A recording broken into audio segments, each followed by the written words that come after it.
Have you ever just snapped and done something completely dramatic and instantly knew you wouldn't regret it?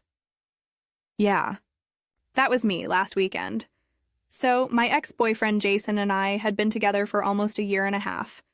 I'm 28, he's 31, and we live in Atlanta. He works in software, I handle HR for a mid-sized company. We met at a trivia night, bonded over losing miserably. Because apparently misery loves company. And everything clicked for a while. Here's the thing you need to know about me. I was raised by a single dad, and my mom left when I was barely a toddler. My dad, Greg, is everything a person could ask for. Quiet, polite, with this dry, deadpan humor. Classic dad jokes included, "Want to hear a joke about construction?" Oh wait, I'm still working on it. He's also a mechanic. The kind who can fix an engine with nothing but duct tape. Old rags and pure stubbornness. Jason had never met him, which was weird because I'd met his family twice by then. And anytime I mentioned my dad, Jason would throw out lines like, "Careful, don't start the trauma tour," or "Daddies make girls weird." Not funny, borderline annoying, but I shrugged it off. Fast forward to last weekend. My dad flew into town for the first time in ages. He hates flying, but he did it anyway for my birthday. I had this whole weekend planned. Dinner, tickets to the aquarium. He's obsessed with jellyfish, and even his favorite cinnamon rolls for breakfast. I thought it would be a nice family moment. And Jason? He insisted on coming with me to the airport to pick him up. I thought that was sweet. I was wrong. We get to the airport, and I spot my dad coming down the escalator in his signature oversized hoodie and cargo pants, dragging a suitcase held together with duct tape. Classic Greg. I waved, he grinned, started speed walking toward us. Then Jason leans over and says, loud enough for anyone nearby to hear, "Wait, that's your dad? Cute?" Like a little hobbit, I froze. At first I thought he was joking. Maybe nervous. Maybe trying to lighten the mood. But he kept going. "You didn't mention he looked like a janitor. Adorable." I laughed awkwardly. Because what else do you do when your boyfriend insults your dad in public? By the time my dad reached us, Jason stuck out his hand like they were meeting at some comedy roast show. "Hey, Greg, I love your vibe." Totally gives off fixes toasters for fun energy. My dad, bless him, smiled politely and said, "I actually fix engines." Jason laughed as if it were a punchline. The car ride was unbearable. Jason asked my dad if raising me alone was intentional or a plot twist, then compared him to some strategic war general because of his choice to be a mechanic. I told him to stop. He said I was being too sensitive. "It's called banter," he said. My dad was not chill. I was mortified. By the time we got home, my dad went straight to the guest room complaining of a headache. I pulled Jason aside and said, "You need to leave, now." He laughed. Thought I was joking. I wasn't. I grabbed his stuff, told him to call an Uber, and made it clear he wasn't welcome until he learned how to talk to people with basic respect. And yes, I made him leave. That was supposed to be the end. But no, oh no, it was only the beginning. I thought finally I could breathe. My dad and I could enjoy the weekend without Jason's cringe parade shadowing every moment. The next morning, we had pancakes and coffee. My dad, classic Greg, didn't bring up Jason at all, like he didn't even exist. And for a second, everything felt normal. I apologized for Jason's behavior, and he just waved it off. "Everyone's got their flavor of dumbass," he said, smiling. I laughed so hard I almost snorted my coffee. Honestly, I loved him more in that moment than anyone else. We headed to the aquarium after breakfast. My dad is obsessed with jellyfish. Obsessed. I swear he could stand there for hours just staring at them. And for a while we were peaceful. Just me, him, jellyfish, and the soft hum of the tanks. Then it happened. I see this figure walking toward us, and immediately my stomach drops. Blue coveralls, patch on the chest reading Greg, grease smudged across his cheeks. And he's holding a fake wrench. My heart sinks. Yep, Jason, dressed like my dad. At the Georgia Aquarium, on a Tuesday, he walks up grinning, like it's the most casual thing in the world. "Hey, Greg, thought I'd dress for the occasion." My dad? He literally turned and walked away. Didn't say a word. Just left like he had better things to do, which he did. I was frozen, mouth open, completely speechless. I finally manage, "What the hell are you doing?" Jason grins wider. "Come on, it's funny." I thought maybe he'd appreciate it. Embracing the vibe, you know? I told him to leave. Again. He tilts his head, mock offended. "Okay, maybe it's too much. But can we talk outside?" I didn't want to make a scene. I follow, seething. He hits me with it. "You know, I think you overreacted. I was just trying to make him feel like part of the group." I blink. The group? There's no group! You're treating my dad like a joke. You humiliated him. And now you're standing here dressed like a Dollar Tree Mario brother, acting like the victim? He freezes for a moment. And then he says something that makes my blood run cold. "Babe. If he's that soft, maybe that's why your mom left." I couldn't even look at him. I turned and walked back inside. No words. Just left. The rest of the day, my dad and I moved on. We explored the aquarium, had lunch at a small diner, and laughed about absolutely nothing. I was slowly decompressing when my phone buzzed. It was Lena, my best friend, sarcasm queen, professional sidekick. She texts, "Check your email." "Your dad's name is in the subject line," I groaned, knowing what awaited me. The email was from Jason. Subject, "To Mr. Greg." Body, a long apology, admitting his humor had flopped, trying to be respectful. Fine cringe, but acceptable, except he attached a Venmo request. 7463 for the aquarium tickets. I nearly dropped my phone. I showed my dad. He stared at it for a solid 10 seconds. And then said, deadpan, "Send him $100. For emotional damages and secondhand embarrassment." I nearly fell off the couch laughing. But Greg, he went further. He actually replied, "Hi, Jason, thanks for the note. I appreciate the effort. Regarding the aquarium ticket, please consider it my donation to the endangered species of emotionally fragile men."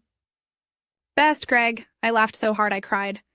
My quiet, polite dad, who could fix engines with his eyes closed, just sent the most savage email of all time. I thought that would be the end. Surely after the costume, the insults, the Venmo disaster, Jason would get the hint. Nope. 3 days later, he posts on Instagram, a black and white selfie looking sad AF with the caption, "When you try your best but they only want picture perfect? Guess I'm just too real for some people." The song "Let Her Go" by Passenger played in the background. I blocked him faster than I've ever blocked anyone. Meanwhile, my dad? Chilling. Garden, baseball, fixing a leaky faucet. Totally unbothered. Legendary. And then Monday hits. I'm at work sipping iced chai when my phone buzzes. Text from Dad. "Your ex is here. Excuse me?" I call immediately. He picks up. Zero urgency. Yeah. He just pulled into the shop. Wearing coveralls. I think he borrowed someone's toolbox. My dad works at a small family-owned auto shop. Regulars come in to chat, buy parts, or get advice. And here's Jason, strolling in like he owns the place. I panic. "Do not engage," I tell him. "Too late," Dad says calmly. I drive over, fuming. And there he is. Jason, under a car hood, holding the wrench upside down, pretending to check the oil. My dad, arms crossed, silently observing. I storm in, Dad waves at me. We were just testing his instincts. I blink at Jason, covered in fake grease, smelling like a dollar store costume, trying desperately to blend in. I figured if I understood your world more, maybe we'd get along better, he says, grinning like he'd just solved world peace. My dad, without missing a beat. Hope you looked up how to change tires, too. You'll need it. And just like that, he hands Jason's keys to me. His tire? Flat air compressor? Broken. Guess he'll have to fix it himself. Jason looks between us, realizing, this is over, I told him. Maybe try being a human being first. And walked out. Tossed his keys like a movie villain. He got the message, finally. I thought I was finally free of Jason's ridiculous stunts. I had my dad back. The aquarium had been glorious.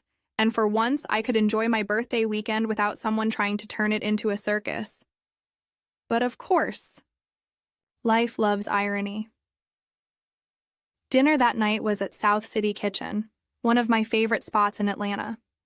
Fancy Southern food, crab cakes, fried green tomatoes, the works. I had invited a few close friends, Lena, my sarcastic bestie, Ray, a coworker with a dry sense of humor, his wife Molly, and my cousin Chelsea, who lives in Birmingham but drove down just for the weekend. And Jason? Not invited. Triple-checked. No group chat invites, no calendar reminders, no subtle hints. I even posted a girls' night story on Instagram 20 minutes before we left. No tags, no clues. Everything was going smoothly. Lena was teasing Ray about his inability to pronounce okra. Chelsea was being her usual judgy but lovable self. And my dad? Well, he wasn't there yet, so peace reigned until it didn't. Incoming, Lena said, her eyes narrowing. I turned, and there he was, Jason. Standing at the hostess stand, gift bag in hand, grinning like he belonged there. I froze. My friends exchanged glances. Chelsea gave me a look that clearly said, "You weren't on the reservation, but okay." Jason walked over like it was a casual Tuesday hangout. "Ladies and gents. Sorry I'm late." Surprise. I just stared. No words. He pulls out the chair next to me as if it's his seat and hands me the gift bag. I open it. Inside, a Snap-on Tools hoodie, my dad's name embroidered on it. Matching merch. His attempt at bonding. I shut it back up. "You need to leave," I said calmly, hoping reason might still apply. But Jason? Oh no, he snapped, publicly. "Why are you being like this?" "You're embarrassing me," he said, voice rising. Then, turning to Lena, "Seriously, can you talk some sense into her? You're always the sidekick in these tantrums." Lena, ever the master of calm but savage comebacks, picked up her phone. "Oh, look," she said, almost whispering. "I found a sidekick app. It's called Uber." "Let me get you one," Chelsea muttered under her breath. "You're lucky I left my taser in the car." The restaurant manager approached, looking concerned.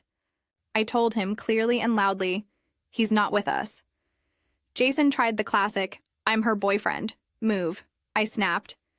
"Past tense, buddy." "Past tense?" The manager nodded, escorting him toward the exit.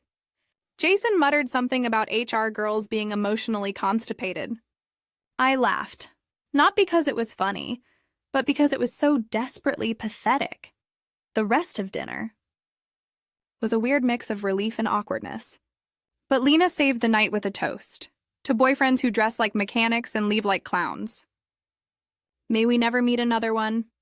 Even my dad, who wasn't there, texted me during dinner, "How's the sidekick? Still fixing toasters?" I nearly spilled my wine laughing. I thought that would finally be the end of it. But of course, Jason wasn't done. 3 days later, I'm finally decompressing, fishing at Stone Mountain with my dad, eating midnight Waffle House pancakes, watching the Braves game muted while narrating it in fake British accents, when Lena texts me again, "Check your email. Your dad's name is in the subject line." Sure enough, Jason sent a long apology to my dad. Fine, cringe, whatever. But he attached a Venmo request, $7,463 for the aquarium tickets. I nearly dropped my phone. "My dad?" He stared at it for a full 10 seconds, then calmly said, "Send him $100 for emotional damages and secondhand embarrassment." And then, true Greg fashion, he sent Jason a reply. "Hi, Jason, thank you for the note. I appreciate your effort. Regarding the aquarium ticket, please consider it my donation to the endangered species of emotionally fragile men." Best, Greg. I laughed until I cried.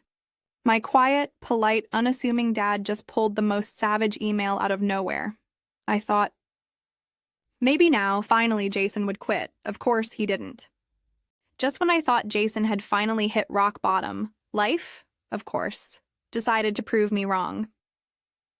Monday morning, I'm at work, sipping my iced chai, barely holding on to sanity after the weekend. Then my phone buzzes. "Your ex is here. It's my dad." "What? Where?" I demand, just pulled into the shop. Wearing coveralls. I think he borrowed someone's actual toolbox, he says calmly. I can practically feel my blood pressure spike. My dad's little shop in East Point is a local hub. People come in for advice, parts, or just to chat.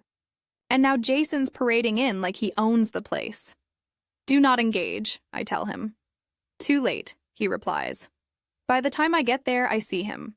Under the hood of a car, holding the wrench upside down like he actually knows what he's doing. My dad is standing next to him, arms crossed, watching silently. I storm in.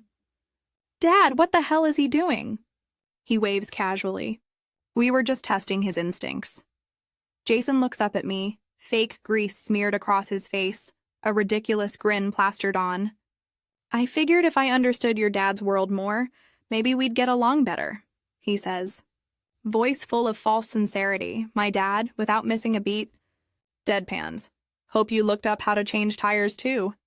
You'll need it. Then, in a move that almost made me fall over laughing, he hands Jason's car keys to me. His tire? Flat air compressor? Broken. Jason looks between us, realization dawning. This is it. This is his moment of reckoning. I was just trying to be part of the family, he mumbles. I blink at him. Maybe try being a human being first. He mutters something about being dramatic. I toss his keys to him, walk out, and let him stew under the hood like a child being punished. And my dad? He stands there, calm, collected, fixing his own car while Jason panics, realizing he's utterly powerless. I've never been prouder. But of course, Jason wasn't done yet. He texted me a week later, trying the pity and guilt route. You've changed. Your daddy issues make you impossible to love. I didn't respond. My dad, watching me scroll through the absurdity, shrugged. Dodge a bullet, gain a story, and honestly, he was right. Later that week, he and I went fishing, ate Waffle House at midnight, and watched baseball while narrating it with fake British accents. It was simple, peaceful, perfect. Jason, on the other hand, took to Instagram. A black and white selfie, sad music, captions about trying his best but no one appreciating him. I blocked him, permanently. Meanwhile, my dad? Legendary as ever?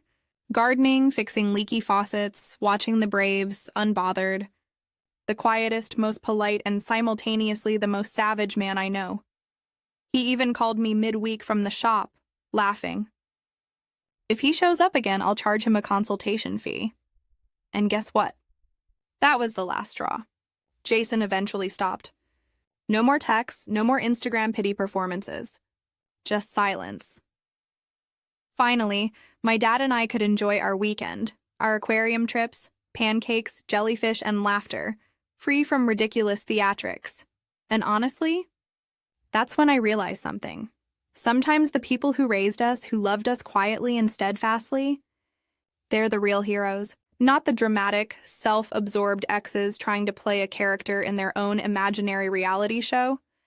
Greg had handled it all with patience, calm, and a touch of savage genius. And me? I finally felt the freedom of standing up, not just for myself, but for the people I love. Because in the end, life isn't about letting clowns run the show. It's about knowing when to shut the curtain, and trust me, my dad and I did just that. So, after Jason's epic fail at my dad's shop, I thought I'd finally close that chapter. But of course, life has a way of reminding you that some stories aren't over until they're really over. A few days later, I'm sitting at home sipping iced tea, scrolling through my email, and there it is, a new message from Jason. Subject line, trying again. My stomach dropped. I almost didn't open it, but curiosity got the best of me. Inside was a long, dramatic apology. Classic Jason. He explained how he'd reflected on his behavior and wanted to prove himself as part of the family. He even attached a picture, him, smiling awkwardly, holding a bouquet of fake flowers. I immediately deleted it. I showed it to my dad. He leaned back in his chair, chuckled softly, and said, "You know, for a man who thinks he's a romantic hero, he's really just a certified idiot." Later that weekend, my dad and I went back to our little traditions. Pancakes. Waffle House trips, fishing, and even more narrated Braves games. Every time I felt frustrated, he had a way of turning it into a joke. Like the night we watched the game while narrating it in British accents. "Ah, yes, the pitcher is about to throw the ball with all the elegance of a caffeinated squirrel," he said, completely deadpan. I laughed until my ribs hurt. That's when I realized I hadn't just survived Jason's chaos, I'd regained my life. And I had the best partner in crime for it, my dad. Of course, Jason didn't stop entirely. He tried Instagram once more, black and white selfies, sad music, captions about how he gave everything and was just too real for some people. I blocked him finally, permanently. My friends cheered silently via texts. Lena's message said it best. "Your dad is now officially my favorite human. Jason? Not so much." And truly, that was the end. I learned something powerful through this entire saga. People like Jason will always exist. People who believe they're the main character of someone else's life. But you can't let them control your story. You have to stand up, set boundaries, and sometimes you have to call an Uber and make them leave, preferably in front of witnesses.